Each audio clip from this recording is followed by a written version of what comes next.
Do you want early access? Do you want uncut reactions? If so, then check out our Patreon. Link in the description down below.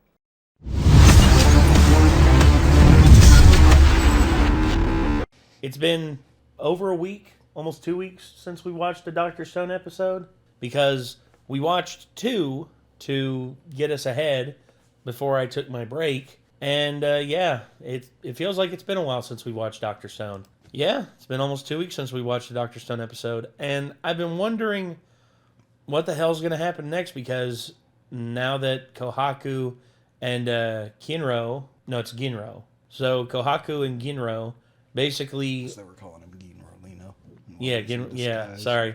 I get those two brothers confused because, you know, Ginro. So Kohaku and Ginro have basically been caught and are being turned to stone.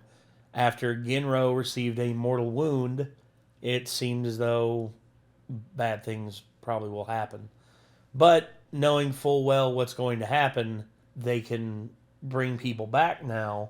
They're just letting the rest of the team handle it, including Amaryllis, who I'm hoping will stay true to them instead of like sell them out, because that would be pretty shitty. I mean, she's been nothing but trying to help them the whole time they've been here. So yes, I don't see why she would suddenly.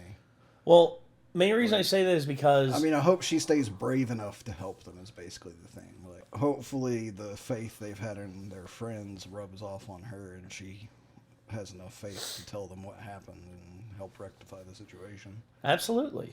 So, anyway, let's go ahead and hop in and let's see how they're going to resolve this. This is Dr. Stone, Season 3, Episode 14, Deal Game, Test of Wit. Here we go. Okay, I know it. I wouldn't say, like, have faith in science. I'd say have faith that your friends are going to save you, because what can science do if no one's there to execute it? Oh. Uruziha!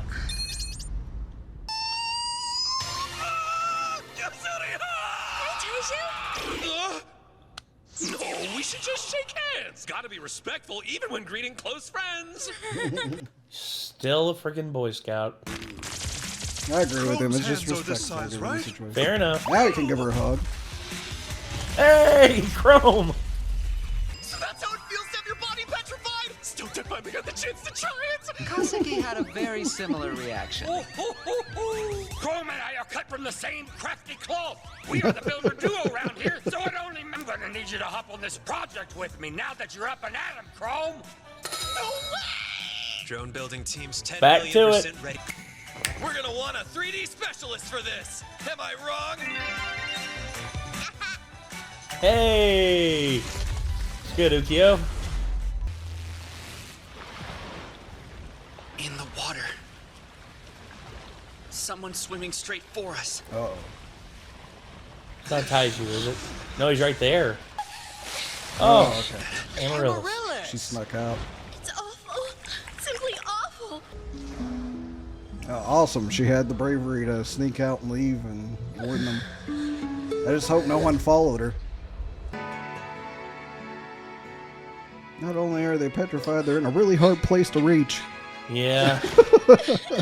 Is this somehow related to the master? Oh. Yeah, then there's that little bit of information. We can't take Ginro's speculation as concrete fact. We may only have bits of information, but with our combined intellects, we'll fill in the gaps. Right. Leave it to me. Oh, I for sure got this. Great. We'll start with organizing our info. Ah, the Kingdom of Science is back together and it feels so good. Our brainy generals! Ha ha ha! A meeting of the Kingdom of Science's top brass. They've got a petrification weapon, yes, but only one. We can deal with that. Okay, and wait, no. How do you know that for sure?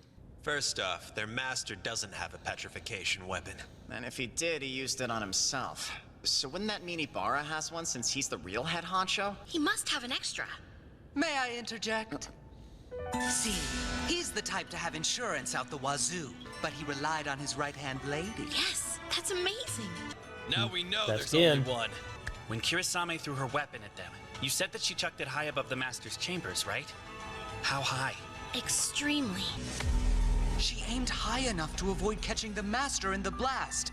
She doesn't know the master she serves is made of stone. Yeah, that's the piece of info it also gives them.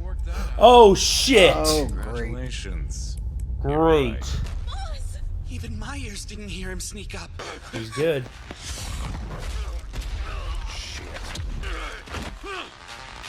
You can take a hit. I'll give you that much. Give him a shield. Me repeatedly beating you up will only buy you some time. I can tell even if we all attack this guy at once, it won't change a thing. Well, it's curtains for us. If there's a way out of this, I'm not seeing it. Hopefully at least... He must have followed me. That's what I was saying. Hopefully no one followed her. I was exactly right about that, too. I've been a scavenger ever since I was a little kid. So I know better than anyone what a pain in the ass it is to look for stuff in the dark. But he went through all the trouble of tailing her to this cave. Which means he knew. Ginro's cover was blown right along with Kohaku's. That's quite a significant detail. Yet he hid it from his big boss man. Ibarra led an intruder to a private space, high atop the palace. Maj just sat there watching. Ulterior motives. Maz doesn't care if Ibarra dies. He might want to kill him. He has an ulterior motive. But who among us will... Oh, Gin. Well done, Gin. You just outed yourself as, like, the... Oh, right, me. You know, if you're going to try to convince someone of something, you have the highest charisma score. Yes. Yes. I have an offer that might interest you. What say you to teaming up with the Kingdom of Science? A thrilling prospect, don't you agree? Exciting, even! Uh-huh. Yeah, I don't know if he's going to go for it, because he doesn't really have confidence as much as he usually does in this situation. Oh.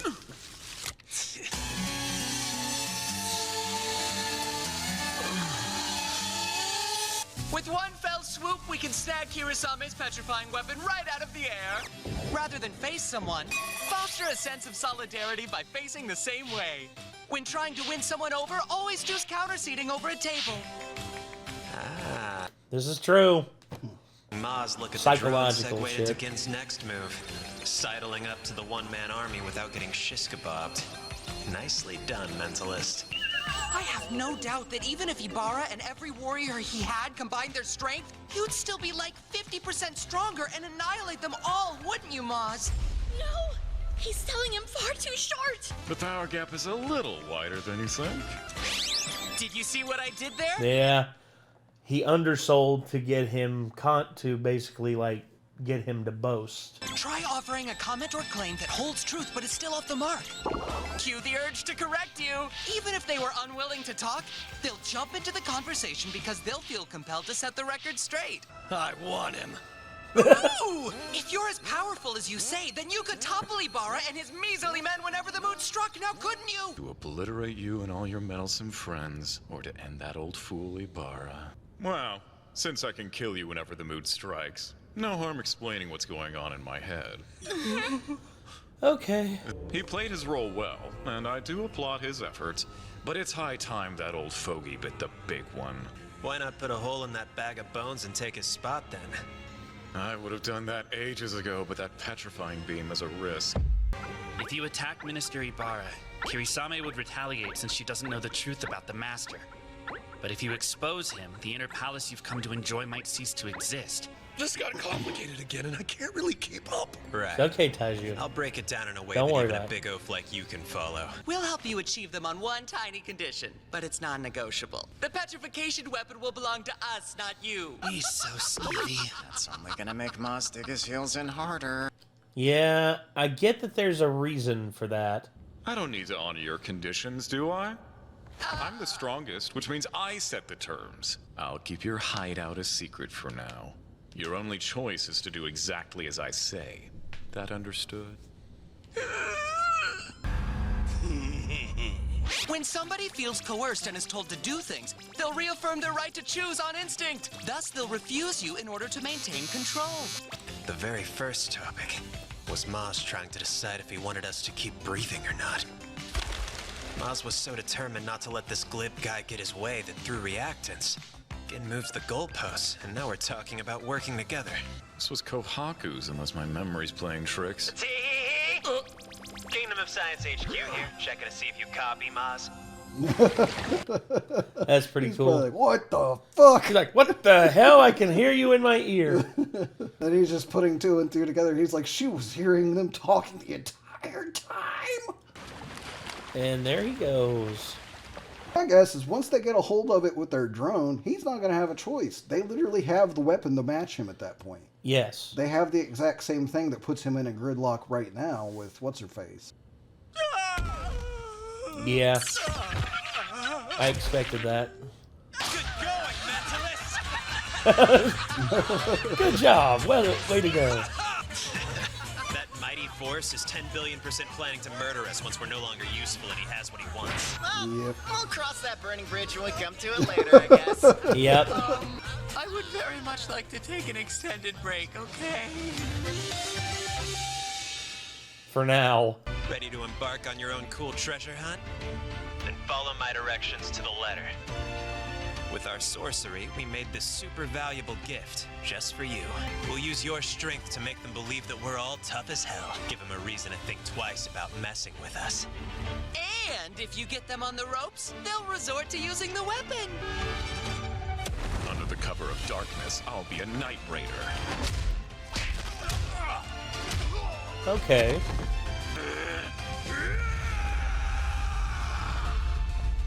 They're better alive than dead. Spare them so they can tell their friends how strong we are.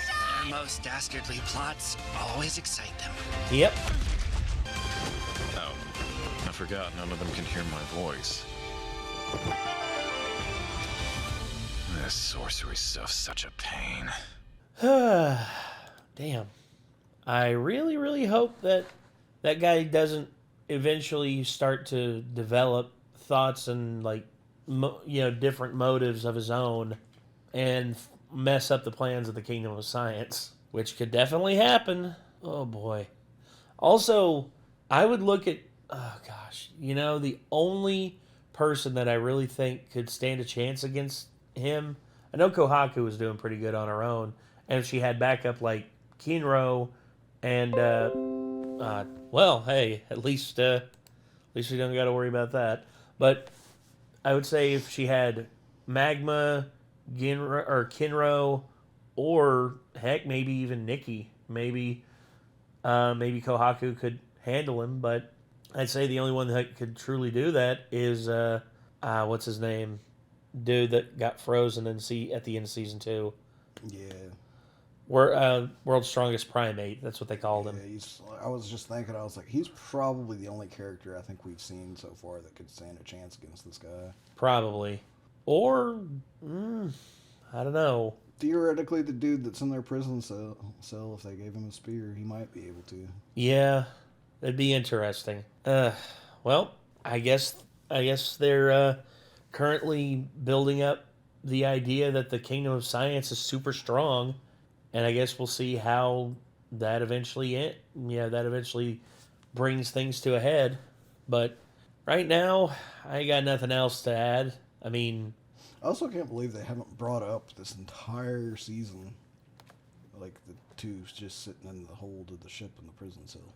Yeah, that's true. They haven't really discussed that or talked about that any. Because either they're petrified, and there's going to be like a thing like, oh yeah, they've obviously been petrified down there the entire time. Oh, obviously. Or they've starved to death by now, probably. Oh, Jesus. I would hope that they wouldn't starve to death. And I mean, I don't know how many days have gone by. I would think that unless their ship's super hard to navigate, that if they were down there, they must have been part of the people that got petrified and thrown onto the seafloor. Because otherwise, the villagers would have found them, I would have thought, and taken them prisoner, probably. Maybe. That's the thing. I don't know. I really don't know. I don't either. I guess we'll see. But right now, everyone, that's going to do it. So this was Dr. Stone New World, a.k.a. Season 3, Episode 14, Deal Game, Test of Wit. So, till next time, I'm Nate. I am Nick. Y'all be good people. Take care. Peace.